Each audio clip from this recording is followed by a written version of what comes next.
What's going on, everybody? Eric Lindquist at Stochastic here on the Odd Shopper channel, coming to you with a Hump Day 15 game, every team in the NBA playing edition of NBA Leans, likes, and logs. Hit that like button, subscribe button, notification bell. Goes a long way for me in this video, goes a long way for you. That way you become a president of great content is going live here at our little neck of the YouTube woods. We're going to talk through it really fast because there's 15 games. I don't want to dilly-dally here too much, but had the prop thread at Eric Lindquist, ended up cashing Precious Achiuwa under 9.5 points. That felt sharp because even though he played, the usage has been stone cold the worst, and Jalen Brunson couldn't hit the broad side of the bar.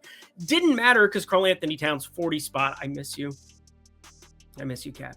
Also ended up on Kevin Huerter. He didn't end up cashing the points, which is just absurd because Chicago, I don't know if you guys saw, it was like 71-29 at halftime. And then, well, he didn't even get blowout run because it was that bad, which is kind of insane that Kevin Huerter didn't get blowout run. But it is what it is. We look forward to Wednesday, where every team that played on Tuesday is also playing on Wednesday. And then every team that plays Wednesday will be playing Thursday, or the teams that play Thursday will have played on Wednesday. So many back-to-backs to talk through, so little time. Producer Jacob, without further ado, tons of picks. Let's get to the picks. Or, I'm done saying picks. And we begin talking very fast. San Antonio, 7.5 points. They're getting going up against Boston in this one. I'm going to give you the injury news here from the onset, and then I'm going to basically just jump to plays because in 15... Nobody got time for nobody got time for it. We're going to have so many plays in the premium Discord. I'm going to have a lot of plays here on this video as well. They're going to be more prop centric. And I think that's been a good balance to strike, is that you can follow me at Eric Lindquist, find the plays very quickly over on X or in the premium Discord, be able to get them there. And then you'll get all of the plays in the premium Discord. And that is the best. But anyway, San Antonio here in this one looks pretty darn efficient, pretty darn healthy here in this spot. So not a ton to mine out of. As for Boston, Jaylen Brown is questionable. I wouldn't be surprised to see somebody else on the Boston injury report just pop up, because you got to look at who's going to be playing the next day. Boston is not one of those teams. This is their last before the break. So as I look at this one, Boston would be the lean here, -7.5, because you get full allotment of those minutes for the Stallions, for the Studs. -7.5 is going to look pretty good against just about anybody. Charlotte at Orlando for this one. Again, another lean, not really wanting to waste your time too much. Just give you a heads up of what we're dealing with. There will be no LaMelo Ball out there. Musa Diabate is questionable in the injury report. And we got news that Jusuf Nurkic will be in the rotation this time around. Now, that doesn't mean anything for me because they said he's going to be on a very limited minutes restriction. And that kind of takes the fun and the wind out of my sails. It's like he's not coming back from injury. He just got traded. And well, it's also a very difficult Orlando spot, which is probably the basketball god saving me from myself, because otherwise I would be jamming Nurkic. But KJ Simpson out there, Nick Smith Jr. out there, Jalen Suggs questionable. Doesn't sound like he's going to be back before the All-Star break. So what do we do here? Nothing. Under 208. It's going to be a lean. I don't even know how Charlotte starts to generate offense in this game. Speaking of not generating offense, we basically saw one of these wild little situations here that we're looking at, where Indy only put up 115 there against New York. In New York, we ended up losing that. Are you kidding me? Just looking at that. Are you kidding me? Well, whatever. I cashed under 9.5 there for Precious Achiuwa. It is what it is. Anyway, Indy's playing again, going up against Washington. Two terrible offenses, but terrible defenses specifically. They're just going to be playing up in pace, about that pace, no treble.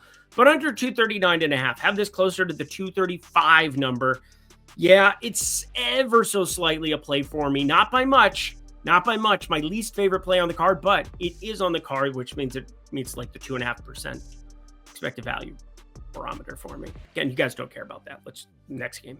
I care about it, though. Philly at Brooklyn, and Joel Embiid, he was talking in the postgame after. I don't know if you saw the end of the Toronto game. He basically screwed that one up. Should have shot the three. That would have been good. They lose 106-103. But anyway, Brooklyn on this spot, very interesting rotation because no Ben Simmons there anymore. I think D'Angelo Russell just going to be playing a lot of point guard going forward here, but Nick Claxton is questionable. We could be looking at like alt props for Day'Ron Sharpe. Day'Ron Sharpe. Keep him on your bingo card, because you could have a lot of fun here against a Joel Embiid-less 76ers team. We'll see what Nick Nurse wants to do there, but going on the road. He never plays back-to-backs. I don't think Embiid's going to be playing. But Tyrese Maxey, 35+. Brooklyn, been the slowest team in the NBA by an absolute country mile, right around 94 possessions per 100 possessions. Yeah, 98 per 100. There you go. And that's how we do the pace thing over on NBA.com. It's got a pace column. Anyway, Tyrese Maxey, 35+ points. Still think it's very much in play after a cold winter's night there out in Philly. Super Bowl hangover. I don't know if that one will end up on the card purely because it's going to get inflated, but Atlanta +8.5 going up against New York here in this one. New York on the back-to-back, and my favorite play of the day as of right now is actually going to get the lock treatment in this one. And what is it, you ask? Well, we saw OG Anunoby sit. He could play here on Wednesday, but they could also give him some extended rest. They ended up winning that game in Indy. You're favored here in Atlanta, and I'm not worried about that so much. I just need Atlanta to cover here because I have this closer to 4.5. And here's a couple of the reasons why. One, yes, they lose DeAndre Hunter, but I do think having just straight up, if you're going talent for talent, Karis LeVert is still underrated at the current numbers. The other part of this is that it is a back-to-back for New York. Atlanta, not on the back-to-back whatsoever. They didn't play basketball here on Tuesday. So it's kind of setting up as a little bit of an island game for them here in this spot. And they don't also play on Thursday, which is such a big freaking deal. So you're going to get unlimited minutes for Trey in the Garden. Very noted thing. Jalen Brunson here on the back-to-back. He's probably looking for a little revenge after a terrible game. But all I'm looking for is the cover. I repeat, all I am looking for is the damn cover. And I think it is the most undervalued team here on the board for tomorrow. Yeah, Mohamed Gay out there. He's more than likely going to stay in your starting lineup. Larry Nance is out. Vic Krejci's out. But Terrence Mann, George Niang off the bench. Garrison Matthews still decent enough. Like, this isn't a terrible Atlanta bench, but the New York bench still very thin, especially if OG Anunoby is out again. Expect big minutes for the Knicks yet again. But give me Atlanta +8.5 here. 7.5s exist a couple of other places, but over at Bet365. Damn good. Fine. Second to be one more time. Atlanta +8.5. I like it. /lock it. Very close. If it weren't a 15-game slate where I know I was going to have a ton of exposure, I would make that a lock. But if you are looking for one play to rule them all and one play to find them, this is my favorite. Cleveland at Toronto. Toronto on a back-to-back. Cleveland, not. That is useful to them. Now, that being said, I don't know if Toronto plays this game straight up. And there's tons of injury news that is waiting in the wings for some of these back-to-back teams that I just can't account for. The reason I'm not going to put them on the card for tomorrow, even though I currently have this at 10, is I don't expect Emmanuel Quickly to play. And I also think there's a world where Scotty Barnes, you just give him the night off and let him coast into the All-Star game. Coast and chill. Well, he's not playing, but you know what I mean. Just saying he needs the rest because this Toronto team's not going anywhere, and you might as well just kind of punt this against Cleveland as massive dogs up there in Canada. Yeah. But Toronto +13 is still going to be the lean purely because I expect this to move up to 14.5 after Quickly, and then maybe another piece of news, but you're not going to get anybody like RJ Barrett or Brandon Ingram or Jakob Poeltl. They're definitely not going to play their main dudes. So why would they play Scotty Barnes here either? I don't know. Yeah, fun win there in Philly. Good job on Tuesday, but on Wednesday, I'm going to wait for this to get pushed up and maybe take a look. It's in our book, Reading Rainbow. Oh, Ty Jerome, Max Strus, also questionable for this one. DeAndre Hunter could start again.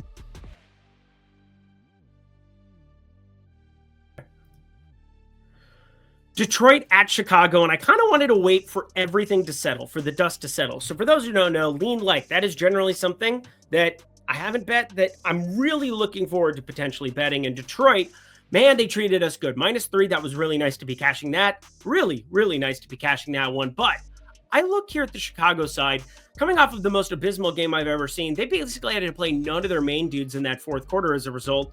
So not really a typical back-to-back for either of these sides. And again, it's just one of those weird spots where it's like, let's just run back what we just had. Looks absurd back-to-back. I mean, again, it was 71-29 of their game here that they played on Tuesday. Ended up finishing 132-92, but it was actually worse than that.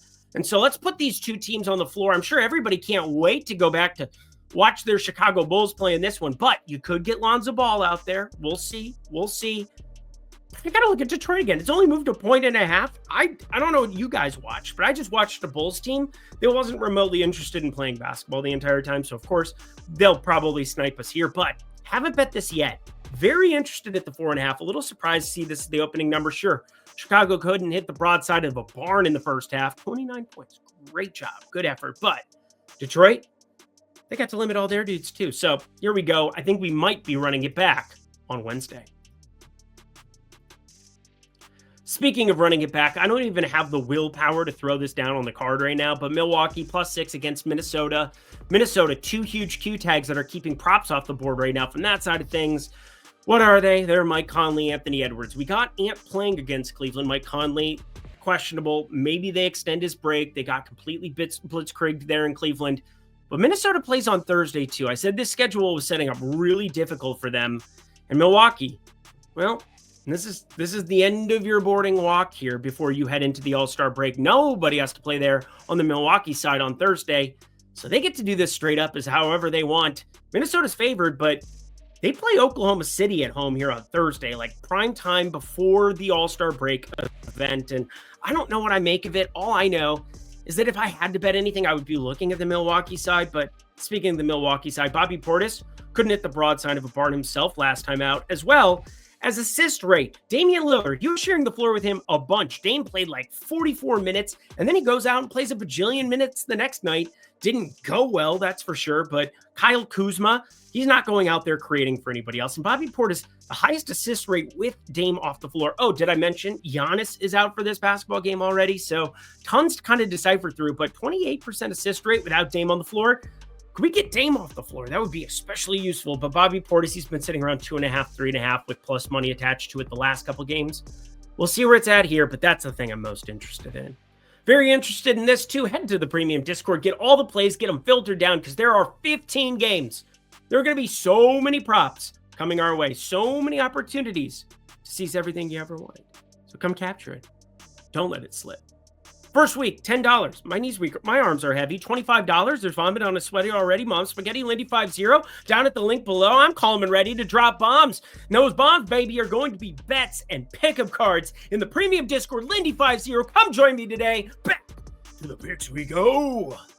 I'm not well. I've been looking at basketball all day. Sacramento, New Orleans.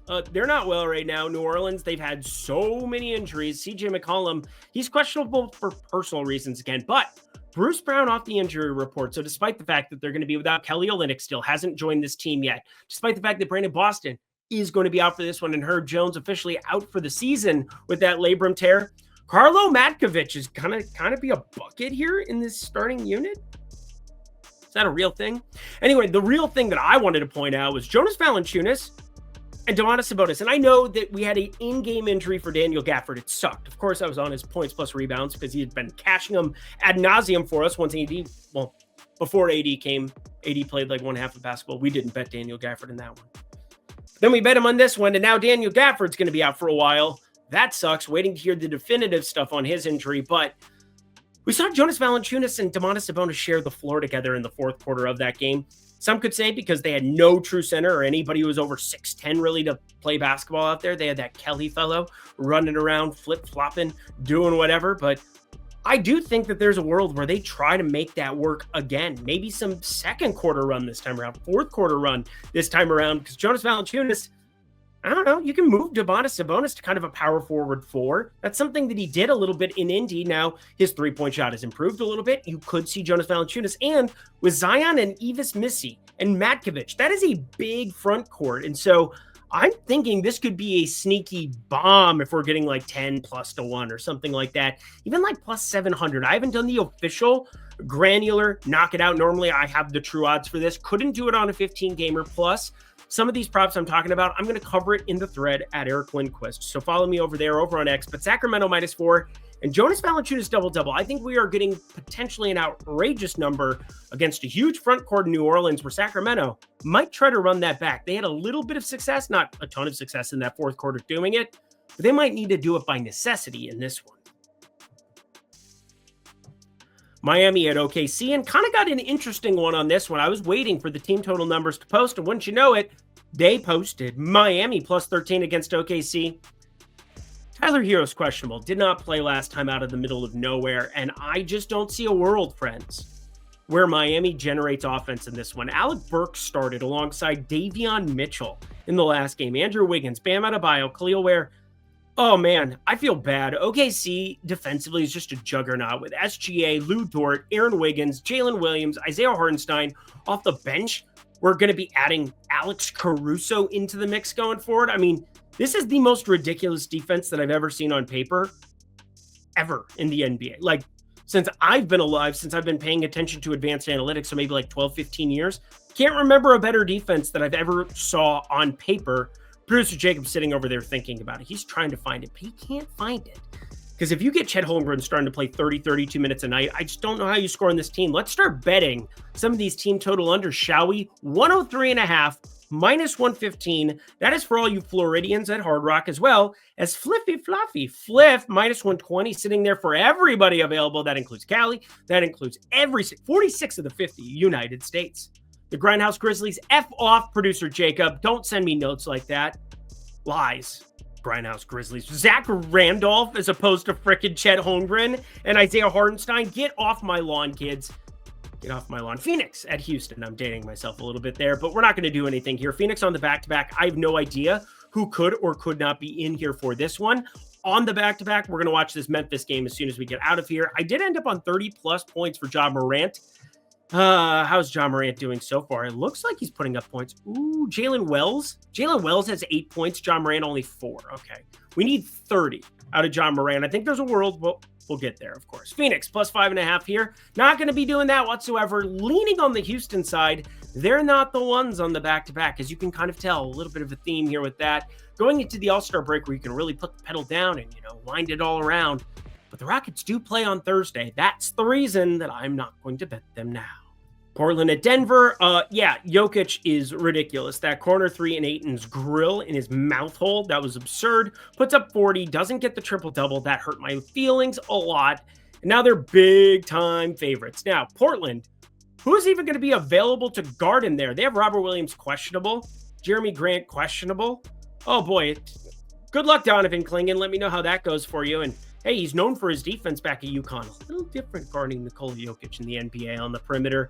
Guy likes to roam a little bit closer to the old basket. But either way, friends, Denver is a play here. Minus 11.5. I don't understand this line. Scoot Henderson also out already for Portland. Michael Porter Jr. sounds as though with the left hamstring strain, he should be good to go here in this one. So pay very close attention. And this is the last game for Denver before the break. I get Portland's been playing better ball. I get Delano Banton was fun to watch in that fourth quarter. Go out and grind it. But with no Ayton out there, Donovan Clingan, best of luck to you, pal. I salute you. I have another play in this one. I'm a little surprised. We saw the Lakers debut for Luka Doncic going up against Utah, and I get it. Home court is worth 2.5, 3 points. I get it. You're going to Utah. I just don't agree with this number still. Utah has nothing to be playing for the rest of the season. They also play the Clippers on Thursday. Like, how is this really a thing that we're getting 7.5 here for the Lakers in their last game before the All-Star break, and then the Clippers facing Utah the next day? I don't understand this one whatsoever. Again, if the Jazz weren't going to have to host the Clippers right off the gate, right again, like, it would be one thing, but whatever. Pay attention to Isaiah Collier for what it's worth. He closed last game when they were still down like 30, and he starts for them. The guy's assist rate is out of this world, putting up like 9.5, 10. Like, again, we're seeing some massive numbers on his assist lines at open, but 12.5 rebounds plus assists, I think, is still going to be one available inside of the minus 125, minus 130 number that I think is going to make this still positive EV. So I'd rather get Collier, where you're getting all of the ensemble for the ancillary stats. Worst shooter I've maybe ever seen. I know he played with Bronny James at USC. Good story, fun stuff. But guess what? I'm much more interested in Lakers. We already bet that. Just to recap for you, we got the Lakers minus 7.5 on the card. Denver minus 11.5. Detroit, I'm really thinking about. I want to add that one for sure. Atlanta plus 8.5. And then an under. We got the one under of 239.5. Things get a little bit thinner here, but I have tons of prop interest in these last two games. Bear with me. Golden State minus 3.5 at Dallas. I think there is a world where PJ Washington has to, by default, play the 5. And this is going to be very strange to watch. But Dallas, look at their front court. They have Anthony Davis out, Daniel Gafford now out, Derek Lively out forever, Caleb Martin, who can play some 4 small ball 5, he's out, and Dwight Powell. everybody size-wise is just completely decimated. They might have to start Kyler Kelly just because he's a 7-footer, but against Draymond Green, I think if this game just starts small, it can stay small, and there isn't a ton that Dallas has to do, but I think rebounding's the main thing I'm looking at PJ Washington to do. Even alongside Daniel Gafford, we had seen a role change. Rebound chances were in the double digits, and actual rebounds over the course of the last 6 before Anthony Davis got there, he had been averaging double digits. He's at 8.5 at open here. I think that's a little extreme, but I want to look at double-doubles markets in the morning. And I think there's a world where I put the 10 plus for PJ Washington. So as long as we find out he's not on a minutes limit, he did get dinged up. And again, Dallas, how bad do you run, guys? I apologize for all your fans. I mean, good Lord, fire Nico. And the Clippers, who will play on Thursday after playing on Wednesday. I know it's been annoying to go through all these back-to-backs, but it's very, very vital and important. Memphis, they're rounding out their first half of the NBA season here, and here's my hot take. I don't think Ja Morant plays basketball, but I don't think we're going to get this line yet in time. I want to watch the end of this Phoenix game, and, well, it's just one of those spots where it's really hard to just kind of like theorize, oh, yeah, for sure Ja isn't playing. I don't know how many minutes he's going to play against Phoenix here. I don't know the load management, and also, what do the Clippers do? Because I do think there's a world where they want to just utilize everybody on the front end of this and then try to take advantage as they travel to Utah on Thursday and give extra rest to Kawhi. So you could get like a full go Kawhi up against Memphis, and Memphis ends up trying to punt this more so on the back-to-back. Now, Memphis is still 4th in adjusted net rating this season. They're still really good. I don't want to go out of my way to pick on their totals here either. 235.5. It's a little bit more muted for a Memphis game. I mean, or did it just close 248 against Phoenix? Like 248? Oh, let's get out of here. 15 games up, 15 games down. The Clippers, minus 3.5, your lean, where you get a full go Kawhi. You maybe get a resting Ja Morant, but from a prop perspective, mainly the main way I want to attack this. Oh, and that does it for a 15-game NBA edition of Lindy's Leans, Likes, and Locks. Go to the comment section below. Let me know what you like for this slate. You're going to find something you like. It is really hard to imagine a world where I don't have a ton of prop exposure tomorrow, but follow me at Eric Lindquist to find out what that is. I'm going to try to throw out the prop thread as normal. I mean, it's going to be a beast of a day for me tomorrow. Oh, we better make some money. That's for sure. Let's keep it rolling here. Thank you, Detroit, for the no sweat bet. And, well, I hate the Knicks and Indy for not scoring in that last 2 minutes. Needed 2 points there. Whatever. We move on. We continue on our merry way. Thank you, producer Jacob. Until next time, friends. We double check. Did I look at that score right? We did. We got it. 128, 115. What was I looking at? We cashed both bets from yesterday. Why did that update wrong in my sheet? Cash that ticket, baby. Cashed both of them. Oh, now I'm in a better mood for Wednesday. Until next time, friends. Thank you, producer Jacob. I'm Eric Lindquist. Best of luck in the NBA streets on Wednesday. Woo!